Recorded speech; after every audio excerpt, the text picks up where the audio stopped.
Hi రా. ఈ week లో వచ్చిన 5 ఐపీఓల్లో 3 ఐపీఓస్ గురించి డిస్కషన్ చేసేసుకున్నాం కదా, వీడియోస్ కూడా పెట్టేసుకున్నాం. ఇప్పుడు ఇంకో 2 ఐపీఓస్ మిగిలాయి. డిస్కషన్ స్టార్ట్ చేద్దామా? ఒకటి hi-tech global SaaS company Capillary Technologies. ఇది ఏఐ అని B2B అని ఒక న్యూ ఏజ్ బిజినెస్లే. ఇంకొకటి core manufacturing company Fujiyama power system అని చెప్పి సోలార్ ప్యానల్స్ అని, బ్యాటరీస్ అని, ఇన్వర్టర్స్ అని ఇలాంటివన్నీ ఉన్న కంపెనీ అనమాట. మేడ్ ఇన్ ఇండియా తాలూకా రియల్ గ్రౌండ్ లెవెల్ బిజినెస్. ఈ రెండిట్లో ముందు ఏ ఐపీఓ గురించి అనాలిసిస్ చేద్దామో నువ్వు చెప్పు. ఇంకెన్ని సోలార్ ప్యానల్ కంపెనీస్ ఐపీఓలోకి వస్తారా? పోనీ దాని గురించి తర్వాత మాట్లాడుతున్నాయి, కానీ ముందైతే అదేదో ఏ రిలేటెడ్ స్టాక్ అని చెప్పావు కదా, దాని గురించి చెప్పరా. ఎలాగో ఇప్పుడు ప్రెసెంట్ ఏ థీమే నడుస్తుంది కదా, సో నాకైతే మంచి పొటెన్షియల్ ఉన్నట్టే అనిపిస్తుంది. ఓకే, కంపెనీ పేరు క్యాపిలరీ టెక్నాలజీస్. సాస్ అంటే సాఫ్ట్వేర్ యాజ్ అ సర్వీస్ మోడల్లో నడిచే బిజినెస్. సాస్ అంటే ఏంటి, ఇలాంటి పెద్ద మాటలు నాకు తెలియదు అని కన్ఫ్యూజ్ అవ్వాల్సిన అవసరం లేదు. సింపుల్గా చెప్తాను మన స్టైల్లో, జాగ్రత్తగా విను. సింపుల్గా చెప్పాలంటే మనం నెట్ఫ్లిక్స్ యూస్ చేస్తూ ఉంటాం కదా, ప్రతి నెల మనం కొంత అమౌంట్ పే చేస్తూ ఉంటాం. వాళ్ళు మనకి సినిమాలు చూడడానికి సాఫ్ట్వేర్ తాలూకా యాక్సెస్ ఇస్తారు. సో మనం ఆ సాఫ్ట్వేర్ని కొనట్లేదు, జస్ట్ రెంట్కి తీసుకుంటున్నాం అనమాట. అదే sauce, software as service. Now ఈ క్యాపిలరీ ఇచ్చే సర్వీసెస్ ఏంటి అనేది పిన్ పాయింట్గా చూద్దాం. ఇప్పుడు మనం పెద్ద పెద్ద బ్రాండ్స్లో షాపింగ్ చేస్తూ ఉంటాం కదా, for example Bata or Big Bazaar or any clothing brand or shoe brand ఏదైనా సరే. మనం షాపింగ్ అయిపోయిన తర్వాత ఆ రోజు లేక వారం రోజుల్లోనో మనకు కొన్ని మెసేజెస్ వస్తూ ఉంటాయి, ఆ బ్రాండ్ నుంచి మెసేజెస్ వస్తుంటాయి. తర్వాత కూడా రెగ్యులర్గా మన బర్త్డే రోజో లేదో ఏదో ఒక సందర్భం చూసుకొని మెసేజ్ చేస్తూ ఉంటారు అనమాట. హాయ్ సార్, ఎలా ఉన్నారు, మీకు ఇన్ని లాయల్టీ పాయింట్స్ ఉన్నాయి, మాది ఈ ఆఫర్ నడుస్తుంది, క్యాష్ బ్యాక్ మీకు ఇంత ఉన్నది, బై 1 get 1 ఆఫర్ మీకోసమే వస్తుంది, ఇలా మెసేజెస్ వస్తూ ఉంటాయి కదా. అంటే ఆల్రెడీ ఒక కస్టమర్ అయిన మనల్ని మళ్ళీ షాపింగ్ చేసేలా ట్రై చేస్తూ ఉంటారు వాళ్ళు. ఆ మెసేజెస్ అని, మెయిల్స్ అని, ఈ డేటా అని, ఈ సిస్టమ్ అంతా బ్యాక్ ఎండ్లో మేనేజ్ చేసేదే ఈ క్యాపిలరీ. వీళ్ళు ఒక పవర్ఫుల్ సాఫ్ట్వేర్ని తయారు చేశారు. ఈ సాఫ్ట్వేర్ని యూజ్ చేసే వాళ్ళకి వాళ్ళ కస్టమర్స్కి ఇలాంటి ప్రమోషనల్ మెసేజెస్ ఇస్తూ కస్టమర్స్ని రిటైన్ చేసుకోవడానికి హెల్ప్ చేస్తూ ఉంటుంది. అర్థమైందా? నౌ జియోగ్రఫికల్ డైవర్సిఫికేషన్లా చూస్తే మన ఇండియాలోనే కాదు, 57 to 58% రెవెన్యూ అమెరికా నుంచి, యూఎస్ నుంచి వస్తుంది. 43% రెవెన్యూ మన ఏషియా అని అదర్ కంట్రీస్ నుంచి వస్తుంది. ఇంకా సెక్టోరియల్ తాలూకా డైవర్సిఫికేషన్లా చూస్తే 28% రీటైల్ నుంచి, 20% health care taluka promotional messages, 15 to 16% BFSI అని, టెలికామ్ అని, ఇలాగా 10 to 11% కన్జ్యూమర్ ప్యాకేజ్డ్ గూడ్స్ అని చెప్పి. అదేనా లేదా? ఓ బాగుందిరా, పెద్ద కాంపిటీషన్ కూడా ఏం లేనట్టే ఉంది. అయితే ఒకసారి వీళ్ళు మోట్ ఏంటి, అదే వీళ్ళు స్ట్రెంత్ ఏంటో చెప్పేది. మంచి క్వశ్చన్ అడిగారా. ఈ క్యాపిలరీ విషయంలో ఒక మోట్ అని, ఇలాగా అంటే గట్టిగా మోట్ అని చెప్పలేం, బట్ అడ్వాంటేజెస్ చెప్పాలంటే వీళ్ళు ఒక ఎండ్ టు ఎండ్ ప్లాట్ఫామ్ ఇస్తూ ఉంటారు. ఈ వర్డ్ అర్థం చేసుకోండి, ఎండ్ టు ఎండ్. అంటే ఆ బ్రాండ్కి కస్టమర్ డేటా కోసం వేరే సాఫ్ట్వేర్ అని, లాయల్టీ పాయింట్స్ కోసం వేరే సాఫ్ట్వేర్ అని, అలర్ట్స్ కోసం వేరే సాఫ్ట్వేర్ అని, అలా ఒక 5-6 సాఫ్ట్వేర్స్ తీసుకోవాల్సిన అవసరం లేదు. ఆ బ్రాండ్ డైరెక్ట్గా ఈ క్యాపిలరీ ప్లాట్ఫామ్ తీసుకుంటే అంతా అందులోనే మేనేజ్ చేసుకోవచ్చు. ఇది చాలా కన్వీనియంట్ అనమాట. ఇంకా వీళ్ళు AI బేస్డ్ అనలిటిక్స్ కూడా యూజ్ చేస్తూ ఉంటారు అనమాట. సో దానివల్ల ఏంటంటే కస్టమర్స్తో స్ట్రాంగ్ బాండ్ అనేది క్రియేట్ చేయించేలా చేస్తారు. దానివల్ల ఏంటంటే క్లయింట్ తాలూకా బిజినెస్కి రెవెన్యూ అండ్ ప్రాఫిటబిలిటీ కూడా పెరుగుతూ ఉంటాయి. So win win situation. వీళ్ళ తాలూకా క్లయింట్ బేస్లో చెప్పాలంటే 250+ క్లయింట్స్ ఉన్నారు, 30+ కంట్రీస్లో ఉన్నారు, అండ్ Fortune 500లో కూడా ఒక 19 కంపెనీస్కి వీళ్ళు సర్వీస్ ఇస్తున్నారు అనమాట. అదే కదా. ఇంకా ఇంకొక మోట్లో చెప్పాలంటే మార్క్యూ ఇన్వెస్టర్స్ ఉన్నారనమాట. మార్క్యూ అంటే చాలా పెద్ద famous and respected investors like Warburg అని చెప్పి, సీక్వా క్యాపిటల్ అని చెప్పి, వీళ్ళు ఈ కంపెనీలో చాలా కాలం నుంచి ఇన్వెస్ట్ చేసుకుని ఉన్నారనమాట. అదే కదా. సో కంపెనీ మేనేజ్మెంట్ మీద, ఫ్యూచర్ మీద కూడా వాళ్ళకి నమ్మకం ఉన్నట్టు. అదేందా? సూపర్ రా, మంచి క్లారిటీ వచ్చింది బిజినెస్ మీద. అయితే ఇప్పుడు బేసిక్ ఐపీ డీటెయిల్స్ చెప్పారా? బేసిక్ డీటెయిల్స్ చెప్పాలంటే ఈ ఐపీఓ November 14th నుంచి 18th వరకు ఓపెన్ లో ఉంటుంది. ప్రైస్ బ్యాండ్ 549 రూపీస్ నుంచి 577 రూపీస్ వరకు, 25 shares per lot. So minimum investment 14,425 rupees ఉండాలి. అండ్ టోటల్ తాలూకా ఇష్యూ సైజ్ 878 crores. ఇందులో offer for sale 533 crores and fresh issue 345 crores. Okay కదా. ఈ ఫ్రెష్ ఇష్యూలో కూడా ఏంటంటే వీళ్ళు R&Dకి ఎక్కువ అలాట్ చేస్తామంటున్నారు. AI తాలూకా ప్రోడక్ట్స్ బిల్డ్ చేయడానికి R&Dకి అలా యూజ్ చేస్తాం అండ్ అలాగే బ్రాండ్స్ తాలూకా మార్కెటింగ్ కోసం AI కో-పైలట్ అని చెప్పి అలా కూడా యాక్ట్ చేస్తామేమో అని చెప్పి అంటున్నారు. మొత్తం మీద ఏంటంటే OFS ఎక్కువ పాటు ఉన్నది, ఫ్రెష్ ఇష్యూ తక్కువ ఉన్నది, అండ్ అది కూడా ఎక్కువగా AIలోకి ఇన్వెస్ట్ చేస్తామంటున్నారు. ఈ మధ్యన వచ్చిన ఐపీఓస్ అన్నిటికీ OFS చాలా ఎక్కువ ఉందిరా, అండ్ వాల్యుయేషన్స్ కూడా చాలా ఎక్కువే.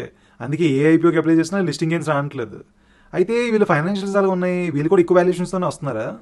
ఫైనాన్షియల్స్ చూస్తే ఇక్కడ మీరు స్క్రీన్ మీద చూడొచ్చు. FY 23-24లో హెవీ లాసెస్ లో ఉన్నారు. 88 crores అని, 68 crores అని, చాలా పెద్ద లాసెస్. FY 25లో వీళ్ళు ప్రాఫిట్స్ లోకి వచ్చారు. 14 crores ప్రాఫిట్ చూపించారు. ఒక టర్న్ అరౌండ్ స్టాక్ అనుకోవచ్చు. అయితే లాస్ట్ 6 months గా చూస్తే H1 of FY 26 చూస్తే 1 crore మాత్రమే profit. So FY 25లో 14 crores profit చూపించినా సరే FY 26లో అంత చూపించలేరేమో అని చెప్పి అనిపిస్తుంది అనమాట. సో ఇది ఒక కన్సర్న్. సో ఒక హై గ్రోత్ ప్రాఫిట్ స్టోరీ కాదు, ఒక టర్న్ అరౌండ్ స్టోరీ లాగా అవ్వగలిగే కంపెనీ అనమాట ఇది. అండ్ ఇంకొకటి వాల్యుయేషన్స్ గురించి అయితే కొంచెం ఎక్కువ మాట్లాడాలి, అందుకని లాస్ట్లో ఫైనల్గా క్లోజ్ చేసేటప్పుడు మాట్లాడుకుందాం దాని గురించి. ఇంకేమైనా తెలుసుకోవాలనుకుంటున్నావు నువ్వు? పాజిటివ్స్ అయిపోయి కాబట్టి ఇప్పుడు నెగిటివ్స్కి వద్దాం. ఈ కంపెనీకి రెడ్ ఫ్లాగ్స్ ఏమైనా ఉన్నాయా? అండ్ అలాగే ఇప్పుడు అనలిస్టులు గట్టే దీని గురించి ఏదైనా నెగిటివ్ పాయింట్స్ ఏమైనా చెప్తున్నారా? స్ట్రెంగ్స్ లా చెప్పాలి అంటే ఇప్పటి వరకు అన్ని చెప్పుకుంటూ వచ్చాం కదా, బట్ ఒకసారి హిడెన్ రెడ్ ఫ్లాగ్స్ లా లేదంటే నెగిటివ్ సెంటిమెంట్స్ లా మాట్లాడుకుంటే, ఒకటి the biggest red flag is, ఇప్పటి వరకు కంపెనీ తాలూకా స్ట్రెంత్ ఏమనుకున్నాం, వాళ్ళ క్లయింట్స్ తాలూకా కస్టమర్ డేటాబేస్ ని జాగ్రత్తగా దాచుకొని దాని మీద బిల్డ్ చేసిన AI మోడల్స్ తో రిట్రీవ్ చేసుకొని మంచి అంటే లైక్ మంచి క్వాలిటీ సర్వీస్ ఇస్తూ ఉంటారని చెప్పుకున్నాం కదా. బట్ ఇందులోనే డేటా ప్రైవసీ అని చెప్పి ఒక రూల్ వస్తూ ఉంటుంది అనమాట. కొత్తగా లైక్ యూరోప్లో GDPR అని చెప్పి ఒక కొత్త స్ట్రిక్ట్ రెగ్యులేషన్ వచ్చింది. డేటా బ్రీచెస్ అనేవి ఎక్కువ అవుతున్న కొద్దీ ఈ రెగ్యులేషన్స్ పెరుగుతూ ఉంటాయి. సో ఒకరు ఏంటంటే ఒక కంపెనీ ఉన్నది, ఒక బ్రాండ్ ఉన్నది, వాళ్ళ తాలూకా డేటాని వేరే కంపెనీకి ఇచ్చేటప్పుడు ఈ జాగ్రత్తలు తీసుకోవాలి, లేకపోతే వేరే కంపెనీకి ఇవ్వకూడదు, ఇలాంటివేవో రూల్స్ వచ్చే ఛాన్సెస్ ఉన్నాయన్నమాట. సో వీళ్ళకి ఏదైతే అసెట్ అవుతుందో అదే వీళ్ళకి పెద్ద లయబిలిటీ అయ్యే ఛాన్సెస్ ఉంటాయి, బిజినెస్ మొత్తం క్లోజ్ అయ్యే ఛాన్సెస్ ఉంటాయి. అఫ్కోర్స్ చాలా రేర్ సిచ్యువేషన్లు అండి, బట్ చెప్తాను మీకు. Next second, high customer concentration risk. అవ్వడానికి వీళ్ళ దగ్గర 250+ క్లయింట్స్ ఉన్నా సరే, అందులో 19 Fortune 500 కంపెనీస్ ఉన్నా సరే, సాస్ బిజినెస్ లో కామన్ గా రెవెన్యూ పెద్ద చంక్ అంటే ఒక 5 to 10 క్లయింట్స్ నుంచే వస్తూ ఉంటుంది అనమాట. అదే కదా, సో ఇది ఒక కామన్ రిస్క్ గా చెప్తున్నారు. Next, stickiness was a switching cost.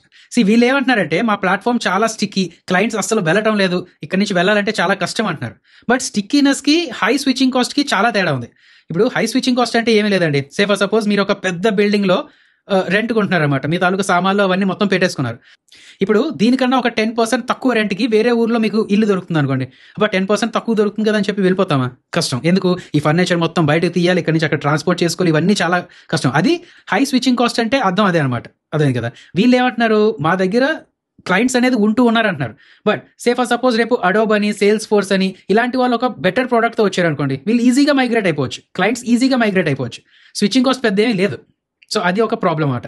ఇలాంటి ఇండస్ట్రీస్లో క్లయింట్ లాయాలిటీ అనేది టెంపరీ. సో రేపు పొద్దున్న ఎప్పుడైనా డిస్రప్షన్ అనేది జరగచ్చు. అదే కదా. అండ్ ఇంకొకటి నెగిటివ్లో మాట్లాడాలంటే హై OFS ఉంది కదా, అది నెగిటివ్గా తీసుకుంటూ ఉంటారు ఎలాగో. అండ్ ఇంకొకటి గ్రోత్ బై ఎక్వేషన్. ఈ కంపెనీ గ్రోత్ ఆర్గానిక్గా అంటే కొత్త క్లయింట్స్ని సంపాదించడం ద్వారా కాకుండా ఇన్ఆర్గానిక్గా అంటే వేరే కంపెనీస్ని కొనడం ద్వారా వాళ్ళ క్లయింట్స్ వీళ్ళ క్లయింట్స్ అవుతారు కదా, అలా వస్తున్నారన్నమాట. సో గ్రోత్ బై ఎక్వేషన్ స్ట్రాటజీలో ఉన్న పెద్ద రిస్క్ ఏంటంటే కొన్న కంపెనీని సక్సెస్ఫుల్గా ఇంటిగ్రేట్ చేయడం. ఎందుకంటే ఆ కంపెనీని వీళ్ళకి ప్రాపర్గా ఇంటిగ్రేట్ చేయకపోతే ఆ క్లయింట్స్ పోవచ్చు. సో వీళ్ళకి టోటల్ క్లయింట్స్ పోవచ్చు. వీళ్ళు కంపెనీ డబ్బులు ఇచ్చి కొనుక్కున్నారు, బట్ క్లయింట్స్ పోతూ ఉంటే ఇబ్బంది కదా. రిస్క్లు ఎక్కువే ఉన్నాయి కదా. ఫస్ట్ పాయింట్ అయితే మరీ కంపెనీ మూసేసుకునే అంత పెద్ద రిస్క్ అది. అయితే అసలు ఈ కంపెనీ వాల్యుయేషన్స్ ఎలా ఉన్నాయి చెప్పారా? అండ్ అలాగే ఎవరైనా కంపెనీలో IPOలో అప్లై చేద్దాం అనుకుంటే వాళ్ళు ఎలాంటి పాయింట్స్ మైండ్లో పెట్టుకోవాలో చెప్పి. ఈ క్యాపిలరీ టెక్నాలజీస్ తాలూకా వాల్యుయేషన్ అనేది ట్రిక్కీ. యాజ్ ఆఫ్ నౌ చూసుకుంటే 2200 తాలూకా PE-లో ట్రేడ్ అయ్యేటట్టు ఉన్నది. 2200 అంటే చాలా ఎక్కువ కదా. జనరల్గా 30 to 35 అనే దాన్ని ఫెయిర్లీ వాల్యూడ్ అని అలా అంటూ ఉంటాం. బట్ 2200 అంటే ఎక్స్ట్రీమ్లీ ఎక్స్ట్రీమ్లీ ఎక్స్ట్రీమ్లీ హై అనమాట, అంత హై అని చెప్పొచ్చు. బట్ యాక్చువల్గా చూసుకుంటే ఇప్పుడు 14 crores తాలూకా ప్రాఫిట్ మాత్రమే వచ్చింది. సో అర్నింగ్స్లో చూస్తే ఇది ఇంకా స్టార్టింగ్ స్టేజ్లో ఉన్నదన్నమాట, అందుకని ఈ రేషియో పెద్దగా కనబడుతుంది. అదేదా లేదా. సో దీని తాలూకా ప్రమోటర్స్ ఏమంటున్నారంటే రూల్ ఆఫ్ 40 ఇలాంటి మోడర్న్ సాస్కి గ్లోబల్గా చూసుకున్న రూల్ ఆఫ్ 40 అని, గ్రోత్ మెట్రిక్స్ అని, దీని ద్వారా ఎవాల్యుయేట్ చేయాలి అంటారు. అంటే వాళ్ళు చెప్తున్న ఫార్ములా ఏంటంటే rule of 40 revenue growth plus profit EBITDA margin, ఈ రెండు చూసుకుంటే 40% కన్నా ఎక్కువ ఉండాలి, మేము ఆ 40% కన్నా ఎక్కువ మెయింటైన్ చేస్తున్నాం, సో మాది ఓకే డీసెంట్లీ వాల్యూడే అని అంటున్నారు. బట్ ఇప్పటికీ వాళ్ళు ప్రైస్ ఆఫ్ ద ప్రోడక్ట్ అంటే ప్రైస్ ఆఫ్ ద స్టాక్ గురించి మాట్లాడుతున్నట్టు కదా.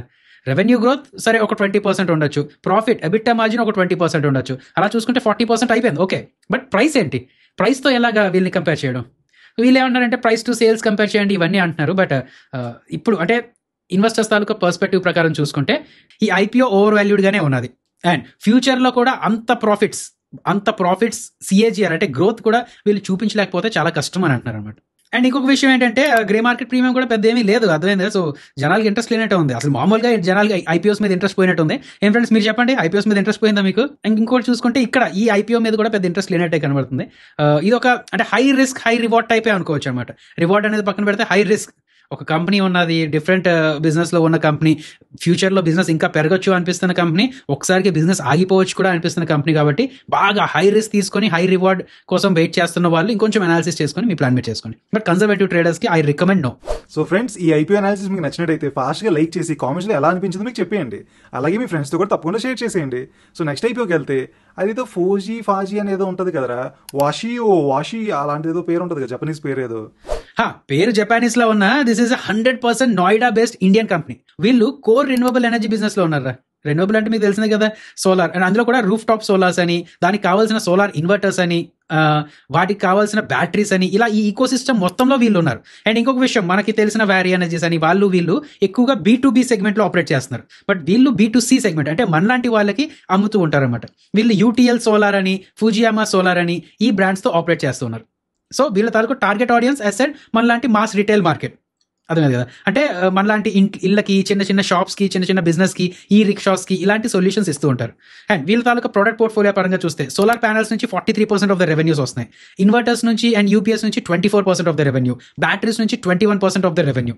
అండ్ B2C సెగ్మెంటే మెయిన్ గా, అండ్ 89% ఆఫ్ ద రెవెన్యూస్ అక్కడి నుంచే వస్తున్నాయి. మిగతా B2B అది కూడా పెద్ద పెద్ద ప్రాజెక్ట్స్ లో ఒక 11% అలా ఉన్నదన్నమాట.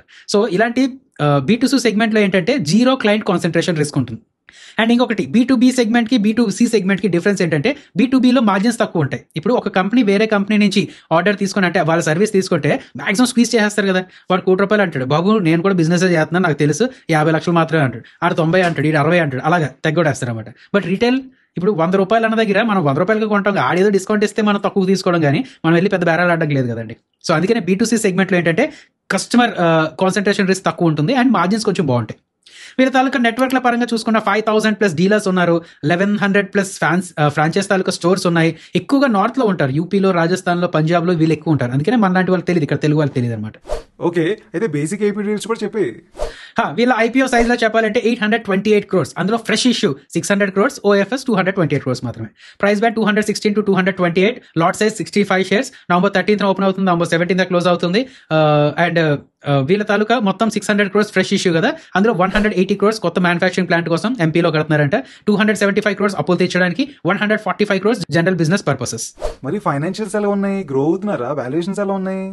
రెవెన్యూస్ లో మాట్లాడాలంటే లాస్ట్ 2 years లో ఒక 50% CAGR తో గ్రో అయింది. ప్రాఫిట్స్ గురించి మాట్లాడాలంటే అది కూడా పర్లేదు, ఇంప్రూవ్ అవుతున్నది అనమాట. EBITDA మార్జిన్ 7.8% నుంచి 16% కి వెళ్ళింది. ప్యాట్ మార్జిన్ 3.7% నుంచి 10% కి వెళ్ళింది. డెట్ టు ఈక్విటీ అలా చూస్తే 1.09 నుంచి 0.87 కి అలా తగ్గింది అనమాట. సో ఓవరాల్ గా చూసుకుంటే ఫైనాన్షియల్ హెల్త్ ఇంప్రూవ్ అవుతుంది. ప్రాఫిట్స్ పరంగా మాట్లాడాలంటే బాగా పెరుగుతుంది అన్నమాట, అది మాత్రం గుర్తుంచుకోవాలి. మిగిలిన సోలార్ స్టాక్స్ తో కంపేర్ చేసుకుంటే దీనికి ఉండే స్ట్రెంగ్స్ ఏంటి, వీక్నెస్ ఏంటి, అలాగే ఎవరైనా IPOకి అప్లై చేద్దాం అనుకుంటే ఎలాంటి పాయింట్స్ మైండ్ లో పెట్టుకోవాలి? ఫ్రెండ్స్, మీకు చెప్తుంది ఏంటంటే, అవ్వడానికి ఇది B2C అని అది ఇది ఏం చెప్పినా సరే ఆల్రెడీ స్టాక్స్ ఉన్నాయి. టాటా పవర్ అని, వ్యారీ ఎనర్జీస్ అని, వ్యారీ రెన్యూవబుల్స్ అని, ప్రీమియర్ ఎనర్జీస్ అని, సో ఆల్రెడీ ఉన్నాయి అనమాట. అవ్వడానికి అది మ్యానుఫ్యాక్చరింగ్ అవ్వనియండి, లేకపోతే సేల్స్ అవ్వనండి, ఏదైనా సరే వాటితో పాటే ఇది. సో ముందు వాల్యుయేషన్స్ పరంగా మాట్లాడుకుంటే ఈ కంపెనీ ఒక 40 వాల్యుయేషన్ అలా వస్తుంది, 40 PE అలా వస్తుంది. మిగతా వాళ్ళతో కంపేర్ చేసుకుంటే ఎక్కువే. అఫ్ కోర్స్ వీళ్ళ తాలూకా స్ట్రెంగ్స్ ఉన్నాయి, ప్రాఫిట్ గ్రోత్ బాగా పెరిగింది.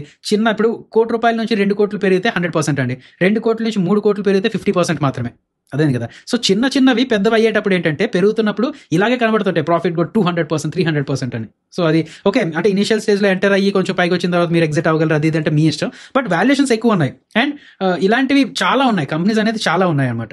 సో స్ట్రెంగ్స్ అని, వీక్నెస్ అని వేరే వేరేగా చెప్పుకొని టైం వేస్ట్ చేసుకోవద్దండి. అన్ని మిగతా కంపెనీస్ ఏదైతే ఉన్నదో సేమ్ అలాగే కాంపిటీషన్ ఎక్కువ ఉంటుంది, రా మెటీరియల్ తాలూకు ప్రైసెస్ మారుతుంటాయి, హై వర్కింగ్ క్యాపిటల్ అవసరం పడుతుంటాయి, ఇలాంటివన్నీ మామూలే అనమాట.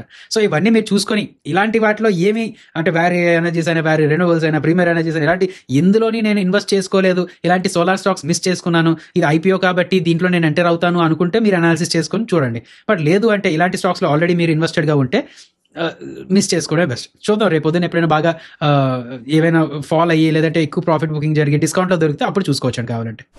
సో ఫ్రెండ్స్, ఈ 2 IPO వీడియోస్ మీకు నచ్చాయి అనుకుంటున్నాం.